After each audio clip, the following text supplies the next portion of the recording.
Vous avez pas de main? Le fromage est sous cellophane et on ne va pas le brasser à la main comme ici. Ah, vous les brassez comme ça à la main? Pour faire du fromage devient exaltant. Mon Dieu, avec les mains dedans.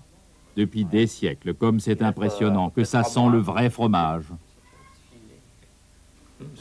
Ça pue bon, dira Normand le Québécois dans un souffle extasié. Tu veux que je coupe? Oui, vas-y. Je vais essayer, parce que c'est pas facile de couper le fromage. Surtout que mon grand-père me disait qu'il fallait couper le fromage très fin.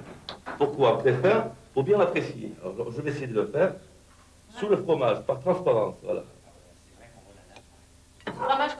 Ce fromage, on ne le trouve pas chez nous. Il monte dans le nez, dit Marilyn émerveillée. Quand on est en gîte, on est souvent attentif à vos souhaits, à vos envies, et on veut vous montrer le pays. On vous fait connaître sa chaleur qui échappe aux touristes de passage classiques. Ici, Normand et Marilyn découvrent un artisanat inattendu. Moi, ce que je fabrique, ce sont des maquila basques, ça s'appelle. Qu'est-ce que c'est? C'est-à-dire, c'est une canne qui est propre au Pays Basque, qui est fabriquée dans notre famille depuis des siècles. Ah oui. De père en fils, oui, c'est une très ancienne tradition. Et là, tout est fait à la main, tout est calculé. Celle-ci est réalisée pour une vieille famille aristocratique. Tout ce qui est métallique est fait exactement sur mesure pour obtenir le centre de gravité ici au milieu. Ah bon, c'est calculé. Oui. Parce que cette canne est faite pour vous aider à la marche, mais aussi pour vous défendre. Ah oui? Ah, oui. Parce qu'avec le bas, vous pouvez faire un massue. Oui, un peu, oui. Vous pouvez le taper sur la tête. Et ensuite, avec ceci... Ah, vous avez une cachette? C'est l'ancêtre à la baïonnette. Ah oui, mais j'ai beaucoup de chefs d'État étrangers. À l'extérieur de la France aussi. Comme M. Reagan, par exemple. Les villages basques entendent ce son très particulier depuis la nuit des temps. C'est celui de la pelote basque qui est beaucoup plus qu'un sport, une expression rituelle, une façon d'être, presque de dire. On ne joue pas, on s'exprime. Oui, c'est... Mais vous frappez la main ouverte ou la main fermée? Mais la main, oui, obligé. Fermée ou ouverte? Hein? Quand vous frappez?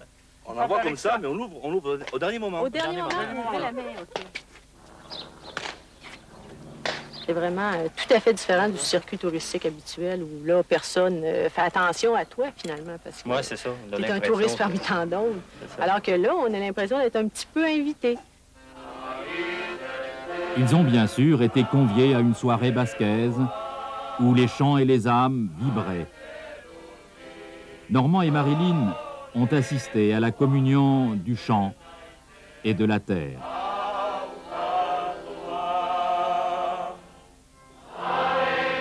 Un chant auquel répond un autre chant à l'église.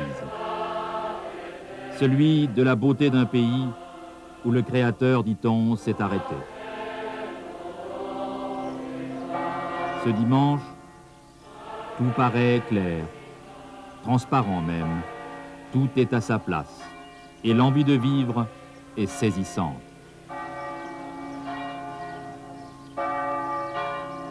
Les gens sont gentils.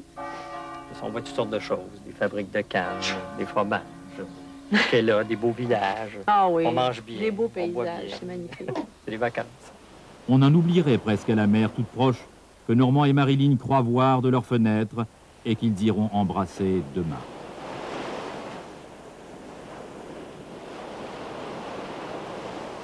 Les Français aiment les champignons et, chose nouvelle, ils aiment aujourd'hui les cueillir. Mais attention, ce passe-temps peut comporter des risques. Aussi dans la forêt d'Andenne, dans l'Orne, des spécialistes, on les appelle les mycologues, peuvent vous apprendre à mieux connaître ces champignons. Vous ramassez bien les champignons en entier avec le pied. Consigne importante, vous respectez la forêt. C'est très important de respecter la forêt, il ne faut pas laisser tomber les bouts de papier, etc. Deuxième consigne importante, surtout ne prenez pas de sacs en matière plastique. Parce que les champignons vont être complètement écrasés, on ne pourra pas les identifier. L'excursion mycologique, voilà une expression bien savante pour s'initier à la cueillette et s'introduire dans le monde passionnant et méconnu des champignons. Exercez-vous, les odeurs, c'est très intéressant. Et ne me piétinez pas, mes cordyceps militaris. Ici, le but n'est pas le repas du soir, ni de s'intéresser qu'aux bons champignons. Pas la peine non plus de tout ramasser, il faut apprendre à reconnaître, à sélectionner, une leçon de sciences naturelles, en quelque sorte. Des lames blanches, alors c'est quelle famille? Les amanites. Amanite. C'est une amanite citrine. Est-ce que c'est intéressant, ça? Ah oui, oui, oui. Ça, c'est une qui pousse sur du bois comme ça, c'est une flammule. Hein. Et bon, tiens, on va en enlever un. Sans. C'est une odeur vraiment typique. La connaissance des champignons a beaucoup progressé ces dernières années. Et sur le terrain des comestibles, l'on peut définitivement écarter certaines idées fausses. Ce qu'il faut savoir, c'est déjà qu'un champignon qui est attaqué par les limaces n'est pas forcément comestible, comme on l'a dit autrefois. Le fait de mettre des pièces d'argent quand on les fait cuire, ça n'a strictement rien à voir avec la comestibilité. La seule chose qu'il faut faire, c'est ne manger que les champignons dont on est sûr, et les autres champignons, allez les faire identifier.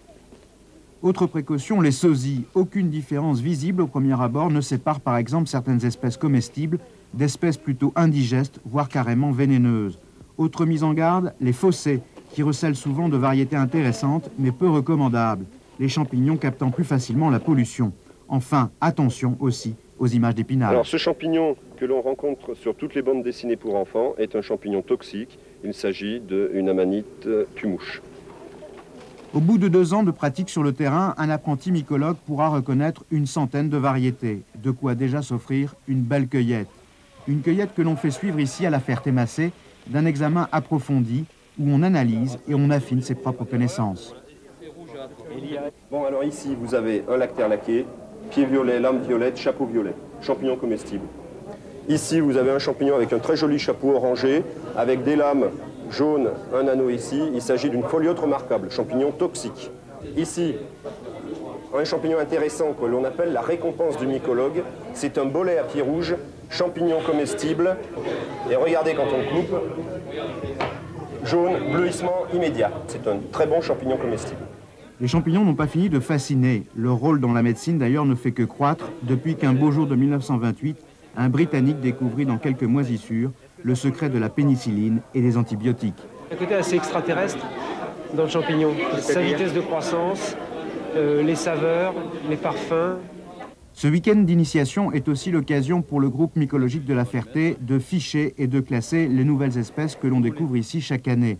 Dans la forêt d'Andenne, on recense aujourd'hui 900 espèces, soit le quart de ce que l'on peut trouver en France. Un paradis pour le simple ramasseur, un complément d'information aussi pour les pharmaciens confrontés à une demande de plus en plus croissante du grand public. Autrefois, en tout cas à ma connaissance, les gens cueillaient que ce qu'ils aimaient manger. Tandis que maintenant, ils ont envie de savoir, de connaître. Et ça, c'est nouveau, ça. Cet engouement pour les champignons ne doit pas occulter enfin quelques problèmes de droit à l'usage des récolteurs gastronomes. Sur un terrain privé, il vaut mieux demander au propriétaire avant de cueillir. Dans une forêt domaniale où elle est en principe interdite, on tolère l'équivalent d'un repas familial. Se faire accompagner enfin par un mycologue averti devrait conclure ses recommandations pour qu'une superbe balade en forêt ne se termine en drame. Surtout ne pas ramasser n'importe quoi et surtout consulter un pharmacien. En France, il existe encore quelques petits coins tranquilles, peut-être trop tranquilles d'ailleurs, surtout en hiver. Ce sont les îles de Bretagne, calmes, superbes, comme cette île de Molène, au large du Conquet, près de Brest. Molène, perdue au large du Conquet, à quelques milles d'Ouessant. L'île ne fait qu'1 km², mais tout autour se découpent des dizaines d'îlots aux formes étranges. Chaque caillou a son nom, en breton. Gazécroum, la jument bossue, Gareclore, la roche endormie. Accrochée à ce paysage rocheux vit une colonie de phoques. Ils sont protégés. Malheureusement, les filets des pêcheurs leur sont parfois fatales. Mais à chacun sa lutte. À Molène, la pêche, c'est aussi une question de survie. C'est en fait la seule activité qui permette de garder quelques jeunes sur l'île. Sur 280 habitants, 220 sont à la retraite. Moi, j'aurais préféré qu'il y ait une certaine diversification des métiers. Parce que la pêche, c'est le métier principal, c'est vrai. Mais il ne faudrait pas qu'elle soit touchée comme on essaie de le faire actuellement, parce que ce serait une vraie catastrophe pour l'île. Le maire mise aussi sur le tourisme. Jusque-là, Molène vivait dans l'ombre d'Ouessant. Aujourd'hui, l'île se remplit en été. 10 à 15 000 visiteurs y passent chaque année quelques jours. Ils viennent chercher le calme et le plaisir d'une vie simple. Ils vont y trouver, c'est surtout la tranquillité, la gentillesse des gens, Le plaisir de pouvoir se reposer, de ne pas se faire écraser par une voiture. Ben, il n'y en a que 3 ou 4. Hein. Nul besoin de voiture pour parcourir les 1 km² de Molène. Il faut quelques minutes pour traverser le village avant de se retrouver dans la plaine, face à la mer. Là, les lapins sont rois. Ils mangent tout, surtout les plantations. Et les vieux qui jardinent pestent contre le seul chasseur de l'île qui ne parvient pas à suivre le rythme endiablé de ces champions de la reproduction.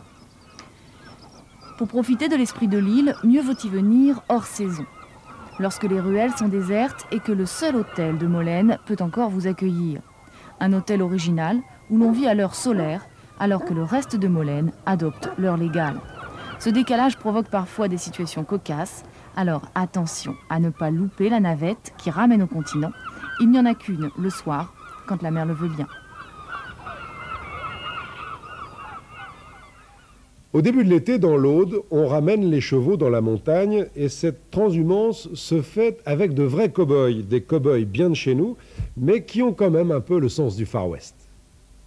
Une tradition qui suit la période des vendanges, c'est la tradition du grappillage. Autrefois, elle était réservée aux ouvriers viticoles.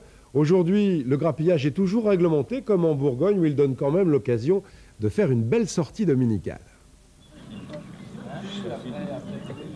Tout cela commence dans la fraîcheur très matinale d'un dimanche d'octobre. Des habitants de Sainte-Colombe en Ossois, au nord-ouest de Dijon, des parents et quelques amis se retrouvent pour la dernière grande sortie de l'année, le grappillage. La cible, ce sont bien sûr les Grands Crus, situés à 80 km de là, au sud de la Côte d'Or. Le groupe s'est fixé cette année sur la côte de Beaune et pour commencer, le territoire de Centenay. Si cette tradition plus que centenaire consiste à cueillir dans une vigne ce qui reste de raisin après la vendange, grappiller est toujours synonyme de chaparder. Mais vous avez la permission du propriétaire pour lui piquer son raisin, là? Un petit peu, on lui dit pas tout. Ouais. Ah bah vous gênez pas, là, toute l'équipe. Ah. Qu'est-ce que vous allez lui dire, là? On va être très gentil. Allez donc, vous devriez venir à 70, là. Hein. Et le grappillage est permis et autorisé à partir d'une certaine date. C'est-à-dire que là, les vendanges vont commencer autour du 15 septembre et la date de grappillage devait être début octobre. Et à partir du 4 ou 5 octobre, on ne peut pas interdire aux gens de grappiller. Il est de bon ton que les gens qui viennent demandent la permission au propriétaire, mais éventuellement, quand ça ne dérange pas, on s'en fiche. Si on coupe les fils de fer, on arrache les piquets, on coupe les pieds, il n'y a pas de problème, là, il peut très bien nous mettre dehors. Hein. Cette grappille est faite de raisins qui n'étaient pas mûrs lors de la vendange, ou de raisins que les vendangeurs ont laissés. En tout cas, des raisins que les vignerons de la côte, soucieux de la qualité ou contraints par des quotas de production, ne peuvent utiliser. Nous faisons donc une première vendange, c'est avec ces raisins-là que nous arrivons à faire du très bon vin. Avec ces raisins qu'on appelle les conscrits ou les verjus, nous obtenons un vin d'une qualité nettement inférieure. C'est ce qu'ils nous disent pour nous décourager un petit peu. Mais on arrive à faire des petits vins légers, c'est un peu, comme on pourrait dire, pour la piquette, non, c'est pas ça, mais enfin, c'est des petits vins sympas pour quand ça coule, puis ça nous rappelle des souvenirs, parce qu'on va passer une bonne journée, on est entre copains, on ne se voit pas de l'année, on se retrouve là, c'est sympa. Un bout de persillé. La grappille, c'est souvent l'occasion de déguster le vin du propriétaire et de lui soutirer à bas prix quelques bonnes bouteilles. Mais c'est aussi l'occasion de constater qu'en automne, avant les premières gelées, la Côte d'Or mérite tout à fait son nom. Un décor somptueux, comme le vin du terroir dans lequel les grappilleurs finiront leur cueillette, le Pommard. Il y a des années que je grappille, que je fais de la vendange, que je fais à mon âge, vous voyez. C'est l'occasion de s'offrir un petit Pommard à bas prix? Oh oui, un Pommard, c'est beaucoup dire, mais il n'est pas trop mauvais, quoi. Avec le fromage, c'est le meilleur. Les gens en profitent, quoi. Ils se disent, voilà, on va s'offrir un petit Pommard. Je pense pas que ce soit du Pommard. C'est-à-dire que c'est récolté sur le territoire de Pommard, mais ils n'ont pas l'appellation, ils n'ont rien. Bon, on fait pas des grands vins, de toute façon, faut pas rêver. Hein. D'autant que les appareils et les procédés de vinification de nos vignerons du dimanche sont plus rustiques que ceux utilisés chez leurs grands frères de la côte. Et puis au retour, on n'hésite pas ici à mélanger les grappilles de la journée, du Centenay avec du Pommard. Il n'y a aucun problème, aucun. Ils sont bons tous les deux. Et en tout, ça va faire combien de bouteilles, tout ça, là? 1800 bouteilles. Ces bouteilles seront ensuite réparties entre grappilleurs, mais avant, ils auront conclu cette journée une nouvelle fois par la tradition. Ici plus qu'ailleurs, il était normal de faire chabrot. Et après ça, Oli, Allez, on fait chabrou, les gamins. Faire chabrou, c'est mettre du vin à la soupe. Non poussouler la soupe, mais faut faire chaver le bonhomme. C'est la façon de les payer, ils sont contents, ils ont le ventre plein. Non, vous mangez quoi? Thérèse, vous n'avez pas mis des assiettes d'abord? Puisqu'on parle de vin, je vous propose de découvrir l'un des derniers représentants d'un métier très étonnant. Calligraphe sur étiquette de bouteilles de vin, et vous allez le voir, il ne travaille qu'à la plume. Plumiste. Ne cherchez pas ce mot dans le dictionnaire. Il n'existe pas, mais il devrait être inventé pour un métier, une trempe d'hommes en voie de disparition. Daniel Sling est en effet le dernier calligraphe d'étiquette à utiliser la plume anglaise. Un savoir-faire qui ne requiert pas seulement de la passion et de la dextérité. Ah, les mains toujours propres. Je me lave les mains très souvent dans la journée. Et c'est pour ça d'ailleurs que vous avez pu constater que j'ai une patte de lapin. Parce que quand je gomme sur mon travail, pour éviter d'enlever la pelure avec les mains, au cas où je les ai sales, je nettoie avec la patte de lapin. On le voit, la panoplie du dernier plumiste relève de la plus grande sobriété. Une peau de lapin, pas un fétiche, un encrier très érotique, un porte-plume nostalgique, les dernières plumes Brandauer achetées en Angleterre et une tablette à aiguiser. Si c'est très fin, je l'aiguise au maximum pour faire de la finesse, surtout pour faire de la lettre. Sinon, quand ce sont des vues, je l'aiguise, ça sera un petit peu moins fin, selon le travail qui sera à faire. Depuis un bon quart de siècle, Daniel Sling a caressé amoureusement les lettres de plus de 5000 étiquettes, au point d'avoir passé 700 heures à réaliser l'alphabet le plus fou. Et c'est vrai qu'au bout de sa plume, la précision se fait magie. Il y a toujours un plus. Quand je fais une anglaise, par exemple, un client veut une fioriture et un autre la veut très simple, ou alors avec des déliés très fins, des pleins très gras, ou une anglaise étroite, une anglaise large, ce qui n'existe pas en lettres adhésives. Autre qualité de notre couturier des belles lettres, il sait aussi apprécier, avec son directeur, les bonnes bouteilles que leurs clients, trop rarement, pensent leur faire goûter. Pour les grandes occasions, on aime parfois sortir les services de famille, les services de table de grand-mère, en porcelaine de préférence. Eh bien, savez-vous comment sont fabriqués ces beaux objets en porcelaine? Alors, je vous propose de nous suivre maintenant dans la capitale de la porcelaine, Limoges. Manger dans de la porcelaine. Le goût n'est pas le même. Il est grand, comme dans le temps. Doré. Les repas ont une autre saveur. Tout ce que vous voyez là est décoré à la main et fabriqué dans cette usine à Limoges du grand artisanat.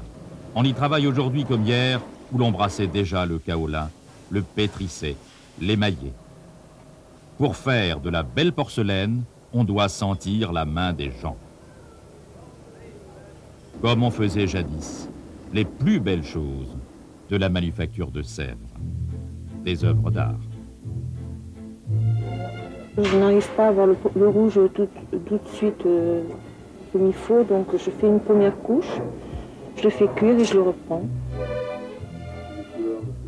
C'est Turgot qui a voulu la porcelaine à Limoges et depuis, dans cette usine, on crée, dessine, peaufine à la main et au cœur. Tout ce travail se fait comme il y a longtemps, 200-300 ans, le filage et toute la gamme de cet artisanat fascinant. Limoges sur porcelaine est tout en teinte fuyante. Je vais ressortir le cerné, sans toucher la bordure. Nous remarquons que les Français consomment à peu près 2 ou 3 fois moins de porcelaine que les Allemands en particulier. Et pourquoi? Les Français n'aiment pas tellement recevoir les gens chez eux.